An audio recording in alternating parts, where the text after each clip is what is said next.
जय हिंद दोस्तों, मैं उदय शंकर।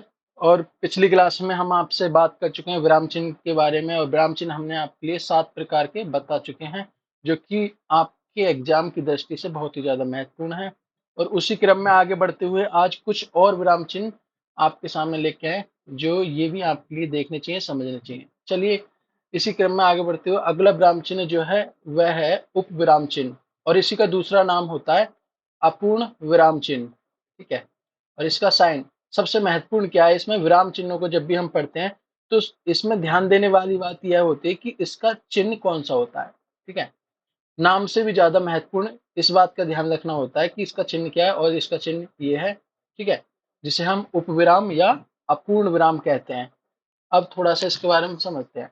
जब किसी शब्द को अलग दर्शाया जाता है तो वहां उपविराम चिन्ह, इस वाले चिन्ह का प्रयोग किया जाता है। जैसे कृष्ण के अनेक नाम। यहाँ पे हम थोड़ी देर के लिए रुकेंगे, और लेकिन अभी हम पूरी तरह से रुकेंगे नहीं, हमारी बात खत्म नहीं हुई है। हमें इसमें दूसरी बात जोड़नी है, लेकिन जोड़ने से पहले कुछ देर रुकेंगे, इसीलिए उपविराम चिन्ह का प्रयोग करेंगे। जैसे कि कृष्ण के अनेक नाम, रुके यहाँ पर कुछ देर के लिए, इसी पर्पज से उपविराम चिन्ह आ गया। और आगे हमने बोला मोहन, श्याम, मुरली, कान्हा। इसी प्रकार जीवन के 3 लक्ष्य, श्रम और उदाहरण और संतोष। ठीक है। श्रम और संतोष, यह गलत आ गया, उदाहरण। ठीक है। आगे समझते हैं। अगला विराम चिन्ह है कोष्टक चिन्ह। इसका चिन्ह ये वाला होता है कोष्टक। और कोष्टक और भी प्रकार के होते हैं, कुछ इस तरह से भी होगा जिसे हम बड़ा कोष्टक कहते हैं। ठीक है। और भी होते हैं ये ऐसे करके। चलिए, वाक्य के बीच में आए शब्दों अथवा पदों का अर्थ स्पष्ट करने के लिए कोष्टक का प्रयोग किया जाता है। जैसे कि मानो हमें कोई बात कहनी है, लेकिन वह बात पूरी तरह से स्पष्ट नहीं हो रही, तब हम क्या काम करेंगे, हम कोष्टक का प्रयोग करेंगे। ठीक है। जैसे कि अध्यापक चिल्लाते हुए। अब चिल्लाते हुए को हम कोष्टक में बंद कर देंगे। इससे हमें यह समझ में आ गया कि अध्यापक किस रूप में बात कर रहे हैं, चिल्लाते हुए। निकल जाओ कक्षा से। ठीक है। दूसरा उदाहरण है विश्वामित्र क्रोध में कांपते हुए, और इसी को हम कोष्टक में बंद कर देंगे, ठहर जा, इस तरह से। ठीक है। या हमें कोई और बात कहनी होती है, तो उसे स्पष्ट करने के लिए पूरी तरह से कोष्टक का प्रयोग किया जाता है। ठीक है। चलिए, अगला विराम चिन्ह देखते हैं। 10वां विराम चिन्ह होता है रेखांकन या रेखांकित चिन्ह। यह वाला होता है। जैसे कि वाक्य के वाक्य में महत्वपूर्ण शब्द, पद, वाक्य रेखांकित कर दिया जाता है। जैसे कि लिखा हुआ है गोदान उपन्यास प्रेमचंद द्वारा लिखित सर्वश्रेष्ठ कीर्ति है। कई बार पूछ लिया जाता है कि रेखांकित शब्द क्या है, रेखांकित शब्द में कौन सी संधि है। इस तरह से जब हम किसी शब्द पे बल देते हैं तो उसके नीचे हम अंडरलाइन यानी कि रेखांकित कर देते हैं, इस तरह से। जैसे कि मानो मुझे बात करनी है कि प्रेमचंद कौन थे, तो मैं इसके नीचे ऐसे से रेखांकित कर दूंगा, और इसी को रेखांकन चिन्ह कहते हैं। ठीक है। चलिए, अगला है लाघव चिन्ह। और लाघव का मतलब होता है संक्षिप्त। संक्षिप्त अर्थात छोटा रूप। जैसे कि किसी बड़े तथा प्रसिद्ध, प्रसिद्ध कुछ इस तरह से लिखा जाए, प्रसिद्ध शब्द को संक्षेप में लिखने के लिए उस शब्द का पहला अक्षर लिखकर उसके आगे शून्य यानी कि ये वाला चिन्ह जो होता है, इसी को लाघव चिन्ह कहते हैं, लगा देते हैं। यह शून्य ही लाघव चिन्ह कहलाता है। समझे। जैसे कि हमें लिखना है डॉक्टर। अब डॉक्टर को हमें छोटे रूप में लिखना है, तो हम क्या काम करेंगे, डा लिखेंगे इस तरह से, और यहाँ पे ये वाला चिन्ह लगा देंगे। अर्थात ये पूरा अब डॉक्टर हो गया, ये डॉक्टर लिखा हुआ माना जाएगा। इसी प्रकार हमें लिखना है पंडित। पंडित के लिए क्या काम करेंगे, पै बना देंगे और ये वाला चिन्ह लगा देंगे। इसी तरह से हमें किसी डिग्री मतलब उपाधि का नाम लिखना है, मानो हमें लिखना है बीए। बीए हम ये वाला चिन्ह लगा के ऐसे भी लिख सकते हैं। ठीक है।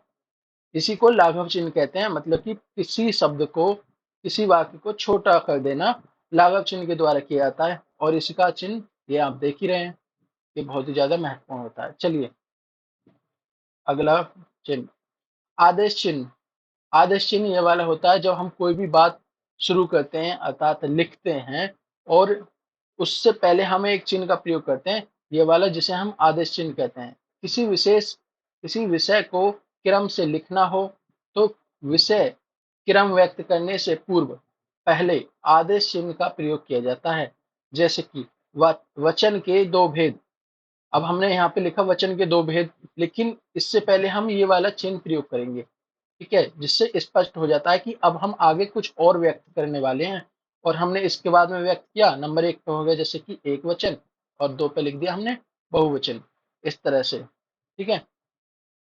जैसे कि कई बार हम लिखते हैं पता, पता लिखते हैं और उससे उसके बाद में ये वाला चिन्ह लगाएंगे, आदेश चिन्ह, और फिर इसके बाद में कोई भी जो पता होता है उसे लिख देते हैं, ठीक है, इस तरह से, है ना। तो ये हमारा आदेश चिन्ह कहलाता है।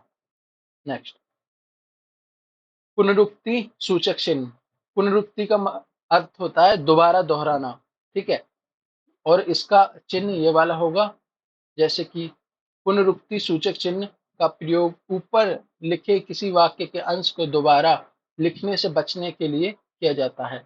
इस प्रयोग का चिन्ह करने का फायदा यह होता है, मानो हमें कोई बात दोबारा से कहनी है ना, तो उसी को लिखने से पहले एक तो हमारा टाइम बच जाएगा कि हमें वो वाक्य दोबारा नहीं लिखना पड़ेगा, इसकी जगह हम केवल और केवल ये प्रयोग कर देंगे, ठीक है। जैसे कि हमने पहली लाइन में लिखा राम रामो रामः, अब हमें मानो यही लाइन लिखनी है दोबारा, लेकिन इसमें से राम की जगह हमने चेंज कर दिया रामम। अब रामो हमें ज्यो का त्यों ऐसे ही लिखना है, तो हम लिखने से अपना टाइम की बचत करेंगे, ठीक है, और टाइम की बचत करेंगे, इसलिए हम ये वाला चिन्ह लगा देंगे। तो इसका मतलब हो गया कि ऊपर वाला ज्यों का त्यों यहीं पे उच्चारित होगा, यहीं पे माना जाएगा, और अगला शब्द लिखेंगे रामम, ठीक है, समझ में आया।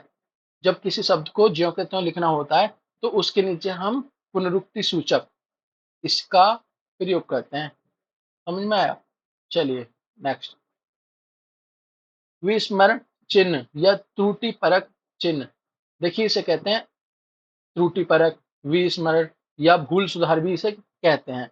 अर्थात जब हम कोई वाक्य लिख रहे होते हैं और लिखने के दौरान हम कुछ भूल जाते हैं या कोई हमसे गलती से छूट जाता है कोई भी शब्द, तो उसके लिए हम इस चिन्ह का प्रयोग करेंगे, और इसे हम क्या कहते हैं, त्रुटि परक या भूल सुधार चिन्ह। जैसे कि इस चिन्ह का प्रयोग समय इस चिन्ह का प्रयोग लिखते समय किसी शब्द को भूल जाने पर किया जाता है। जैसे कि राम जाएगा, मानो हमने ये वाक्य लिखा राम जाएगा, अब हम ये भूल गए कि भी कहाँ जाएगा, है ना, तो इसलिए हमने ये चिन्ह का प्रयोग किया। अर्थात यहाँ पे कोई वाक्य है, कोई शब्द है जो लुप्त हो गया, भूल गए हैं, और इसको हम लिख देंगे, जैसे कि हमने लिखा राम घर जाएगा या कहीं भी जाएगा, है ना, या एक टेंसर दशरथ के चार थे, दशरथ के चार थे। अब इसमें कुछ स्पष्ट नहीं हो रहा क्या थे, भाई थे, दोस्त थे या पुत्र थे, तो यहाँ पे छूट गया एक शब्द, और छूट गया इसीलिए हम इस चिन्ह को प्रयोग करते हैं। अर्थात अब हम यहाँ पे कुछ जोड़ सकते हैं, जैसे कि दशरथ के चार पुत्र थे, समझ में आया। जब कोई शब्द छूट जाता है तो उसके लिए हम इस चिन्ह का प्रयोग करते हैं, और उसके नीचे हम शब्द लिख सकते हैं जो हमें लिखना होता है, जो हमें दिखाना होता है। इसी को हम त्रुटि परक, त्रुटि का अर्थ ही होता है गलती, ठीक है, त्रुटि पूरक चिन्ह कहते हैं। चलिए नेक्स्ट और लास्ट देखते हैं, निर्देशक चिन्ह। निर्देशक का मतलब होता है कि कुछ भी लिखने से पहले निर्देश देना होता है। निर्देश चिन्ह का प्रयोग विषय विवाद संबंधी प्रत्येक शीर्षक के आगे करना होता है। उदाहरण के पश्चात कथोपकथन के नाम के आगे किया जाता है। जैसे श्री राम ने कहा, अब श्री राम ने कहा, यहाँ पे हमें क्या करना होगा, निर्देश चिन्ह का प्रयोग। श्री राम ने कहा सत्य के मार्ग पर चलना चाहिए, या फिर गांधी जी ने कहा, गांधी जी ने कहा,